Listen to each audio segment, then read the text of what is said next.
looking for the mystery beneath the northern star, looking for the pot of gold at the rainbow's end, hoping that I find it soon beneath the gypsy moon.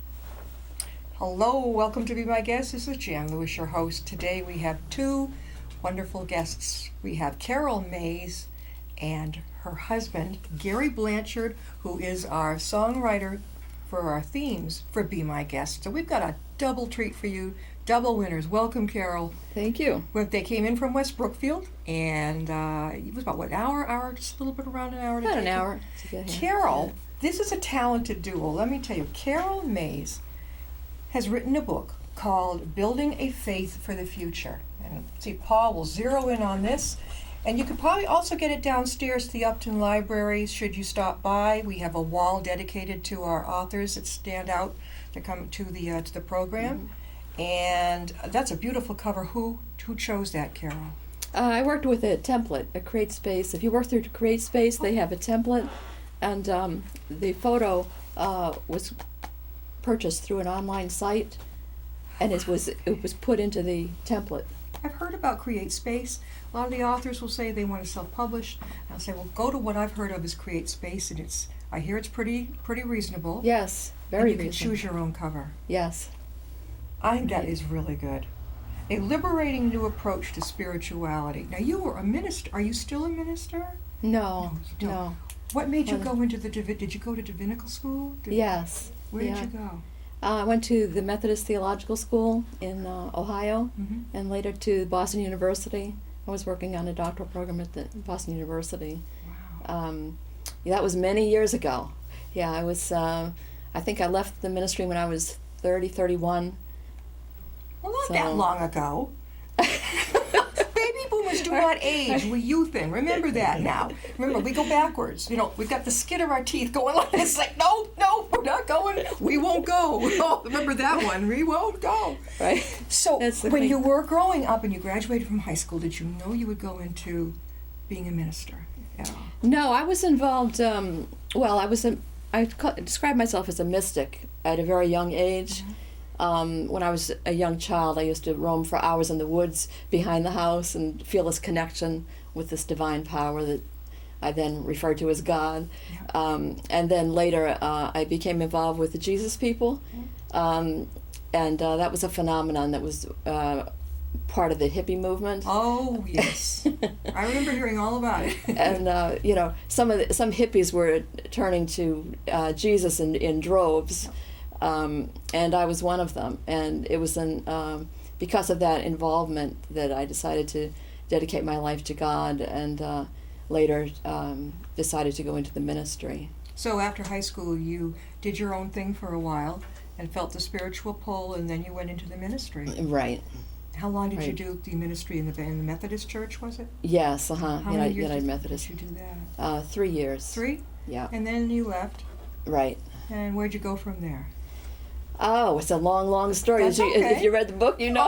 No, I know, but I want you to share it with them. They don't know. Oh, my goodness. Well, short. Well, while I was in the ministry, this was down in Virginia. Yeah. And while I was in the ministry, I was having a lot of doubts about what I was promoting. And I did a lot of personal reinterpretation of Christian doctrine. Of course, I couldn't inform my parishioners of most of this, but I kept pursuing new insights and trying to find a truth that worked for me. And eventually came to the realization that I just wasn't fitting anymore into the United Methodist Church. My doctrine was, I was getting into Eastern religions, and it just wasn't going to fly in rural Virginia. This is where I was. So I came to the decision I had to leave the church. So then I spent many years searching for something that I thought was rational, that was emotionally rewarding, and it was a long search. I went to a Hindu temple in Washington, D.C. I lived in the D.C. area for a long time, so there was a lot of opportunity for exploration. That's good. I went to an American Indian, or now I guess it's called Native American, encampment in the woods, and they had an elder speaking there. Powwows, aren't they great? I love powwows. Well, this was not quite a powwow, but Yeah, close, right? Oh, well, let's see. Then I was involved with the ethical culture movement for a long time, for about 20 years in Baltimore, and also the Theosophical Society in Baltimore. Just basically exploring a number of approaches. I tried the Baha'i, and not really finding answers. I also tried the Wiccan tradition, and I tried that both in Maryland and in Massachusetts. And I ran into some problems there theologically. Ironically enough, similar to the same problems I had run into with Christianity. Yeah, right. And then finally discovered what for me were the answers I'd been searching since I was a teenager, just this past fall, which prompted the writing of this book. How long did it take you to write the book, Carol? Oh, I felt this crush to write it immediately and intensely, and I spent probably 3 or 4 months very intensely working on it, and it was because I felt this need to really get it out there, you know. I loved it. You know, I was one of the paragraphs, I've noted a lot of them. As a woman minister, I was quite a novelty in this small town outside of Richmond. Right. So you were the only woman minister. I was in that district, which was made up of about 40 male ministers and myself. There were a few other female ministers in Virginia at that time. I think I was probably the first United Methodist minister in Virginia to be pregnant. There you go. while serving a parish, you know. But I was one of the early ones, and I was very well received, amazingly enough. The parishioners were very supportive, and people came from neighboring towns just to see a woman minister, they told me. So you sound a lot like I did. Used to like to walk in the woods a lot. And you felt that sense with the spirituality and the nature. I felt that way growing up. I was raised in a very open-minded home. My parents were married in a Unitarian Universalist church. They believed in God, but they didn't believe in any particular religious custom or anything. And so that made it easier for me, like you, to look into the different religions. A Hindu temple, a Jewish synagogue. I take something from every one of them, and I love it.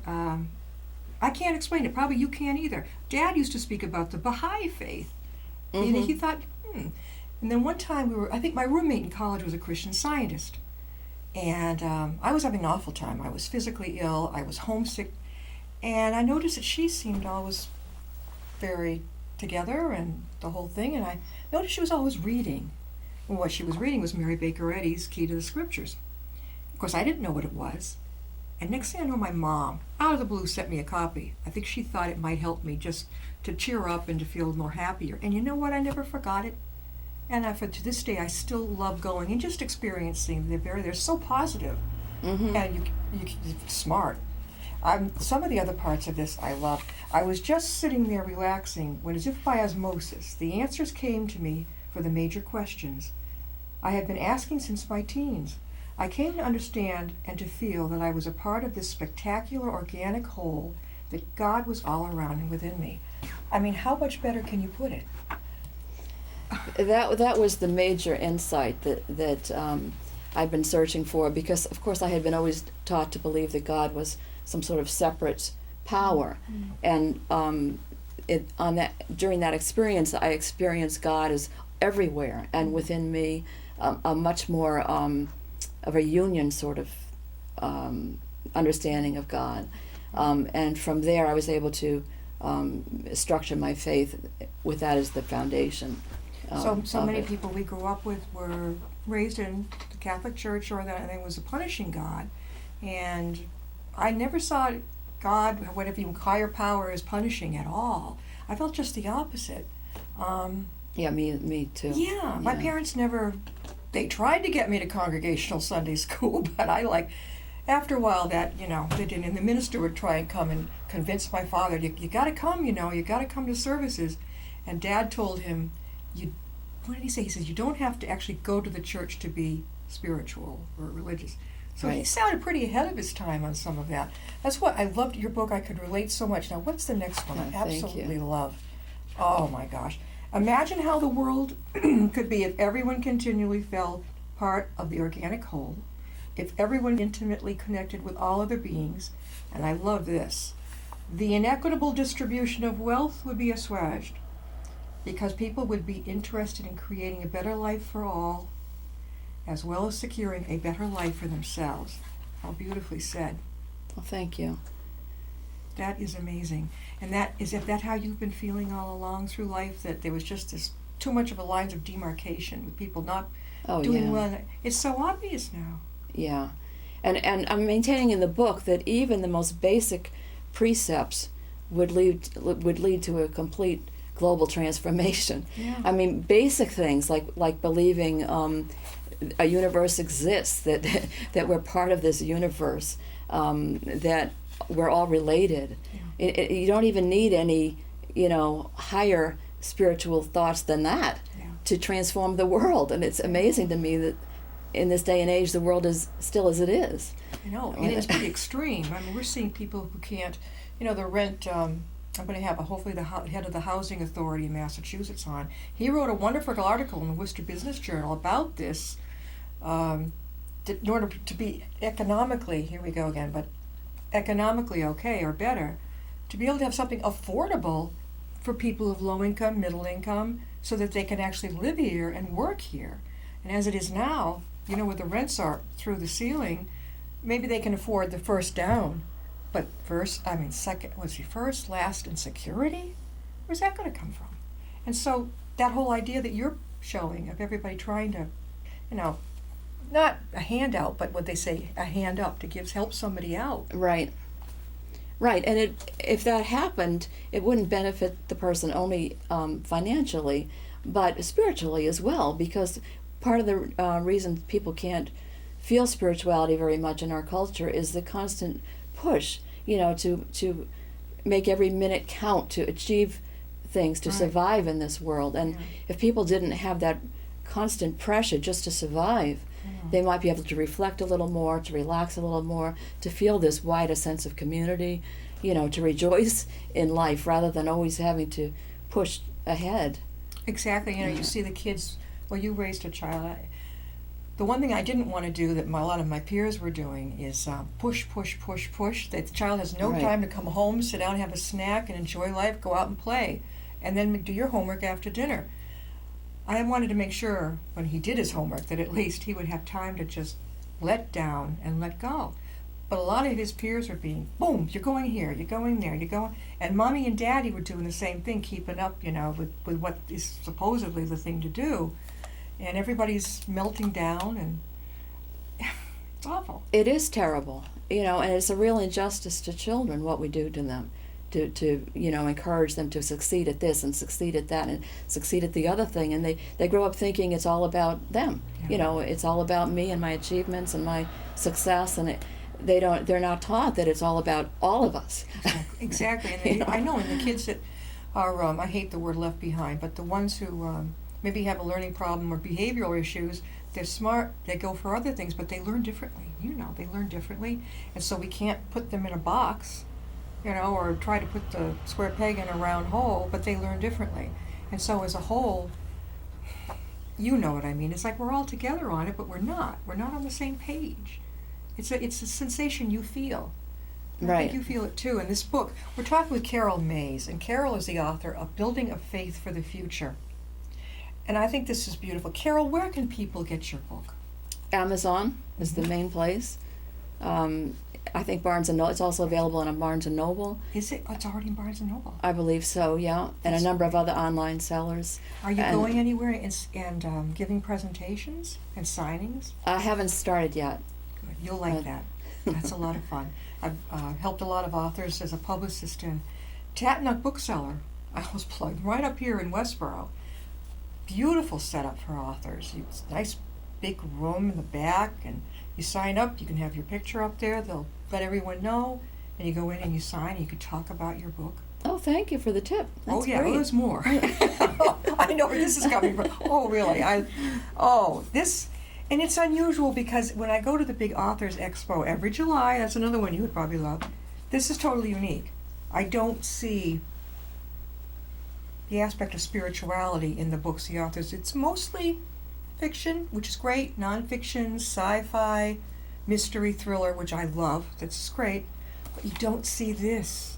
And this is what I wish was more of this out there. You've written some other books. Let's show them your Right. other books.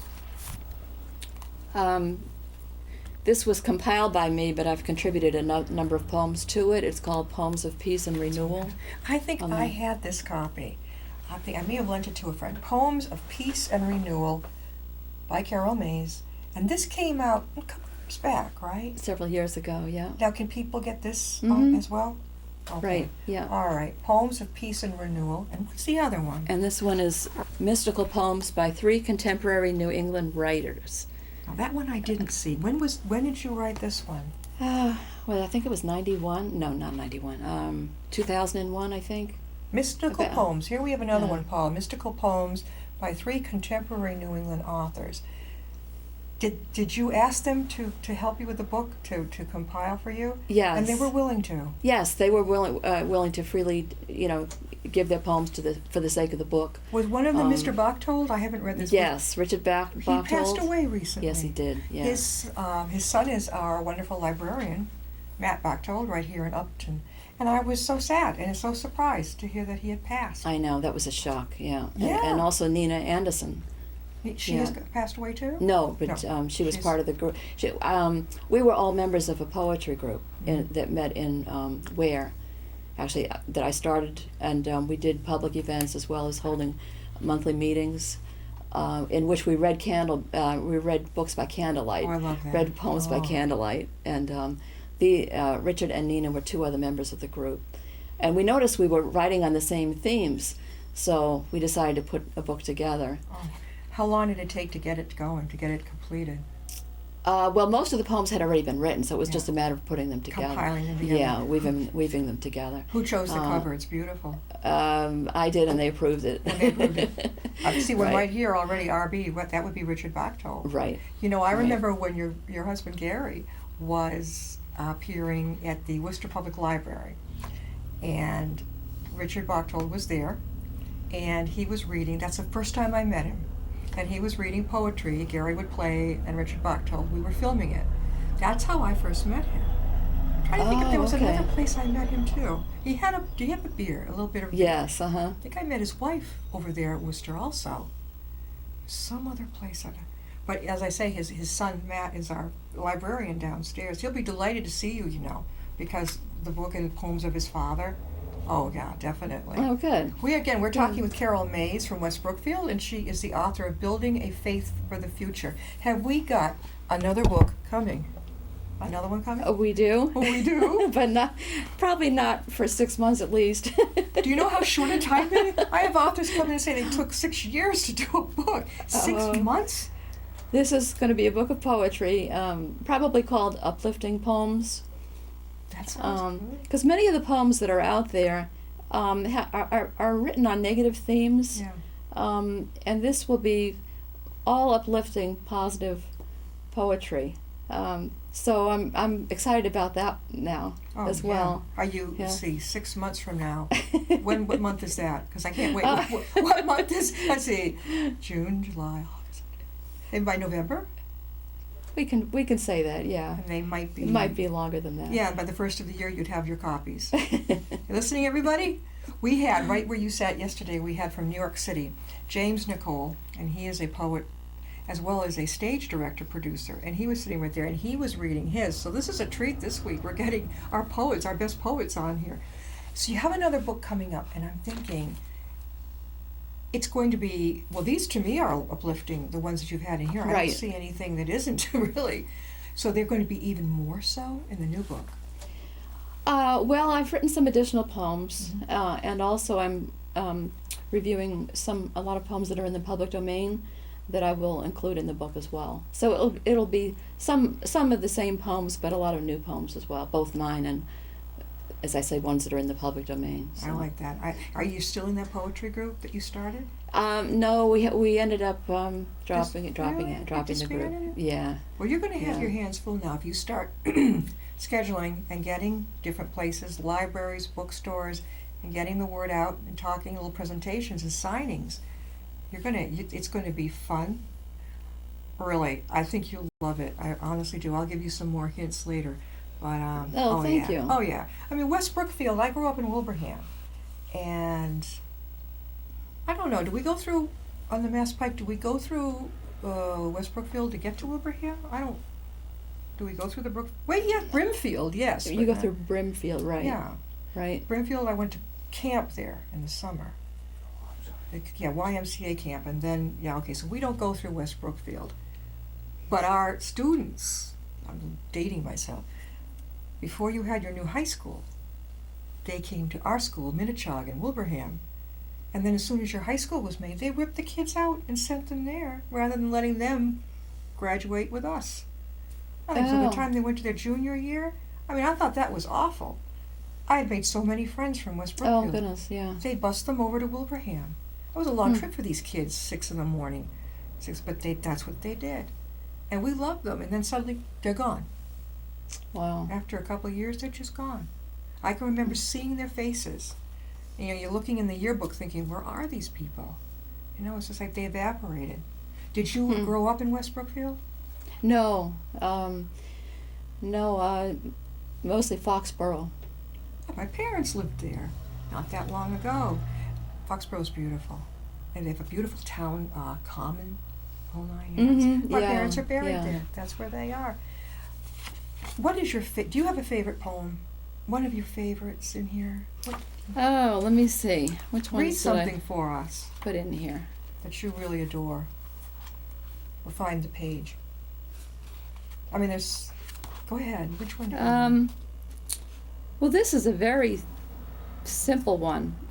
Which one? In Which fact, page? I entitled it "From a Child," Which page? 125. Okay. Go for it. And this was one of those that just came and it didn't need much work. You know, sometimes you labor forever to get the poem just right, and Yeah. this just very simple one. Okay. From a Child. Something's wild in the woods tonight, something crisp in the breeze. There's some sweet scent in the shadows. Hundreds of creatures hiding out with eyes and ears wide open.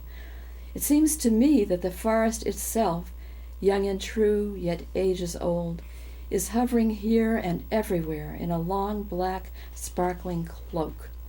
And that's just what it felt like when I was in the woods.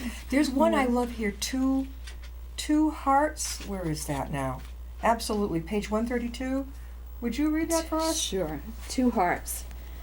Two hearts were called amidst the cacophony of life, amidst the fruitfulness of life, evolving from timelessness, moving in the center of existence.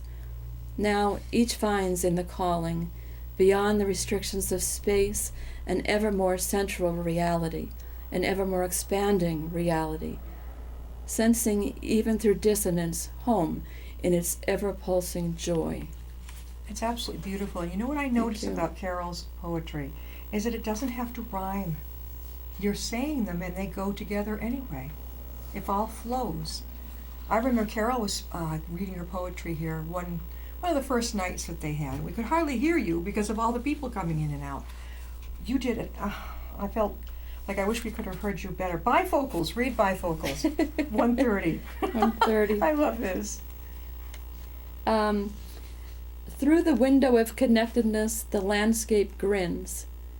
Introspective roadways, nursery clay, all the somber mountains, props in a play.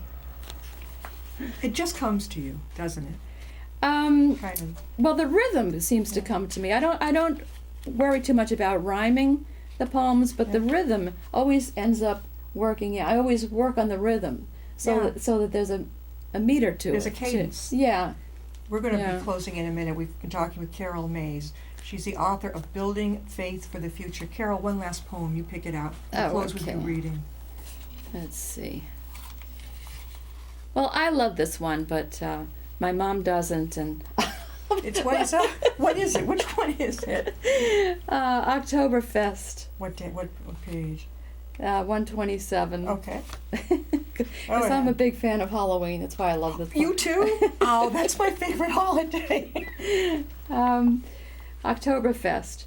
Homes so recently abandoned for Sunday swims and picnics have become indoor respites from the restless chill of change. Secure, still days have vanished with hazy meadows humming. Fireflies have met their end, replaced with jack-o'-lanterns. Now, forewarning breezes, stealthy, crisp, and vibrant, pierce preoccupations, uncovering reckless impulses. Now, uncanny images, voices of chance and charm, bide their ghostly time to tease mortals hitherto content. Darts and dashes of circumstance, figures of flitting moments, are creatures mysteriously born, skipping toward certain death. So what if the end is approaching? The witch's brew is bubbling, the whispers of all moans and laughs, the collage of dreams and desires. Now is the ecstasy of flinging one's fate to the unrefined choir, the discordant sounds and initiatives of many spirits and springs. Grinning gourds and goblins bless this annual surprise, this primal burst of forces that refuse once more to be quenched. Awesome. Well, that says Halloween, big time. Yeah, that's my favorite too. Thank you, Carol, for being with us. And I hope you're going to come back with your other book too. Oh, Your new thank one you. coming up, right? I would love we to. want to have you as a regular on here. Really, encore appearances are, as your husband Gary knows, that they are. We tend to love that. You come back. Okay, thank you. All right. We'll see.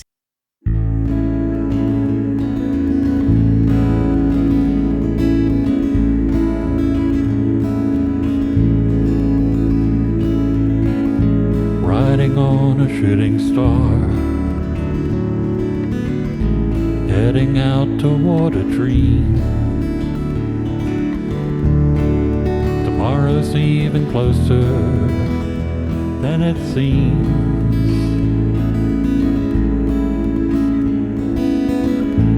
Moving through the cloudless sky, heading out toward the moon. I am dancing to the lunar tune.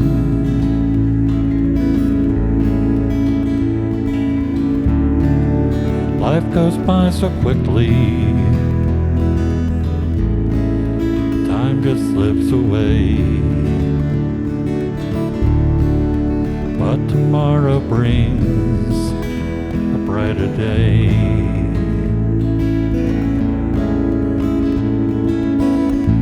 Soaring out among the planets.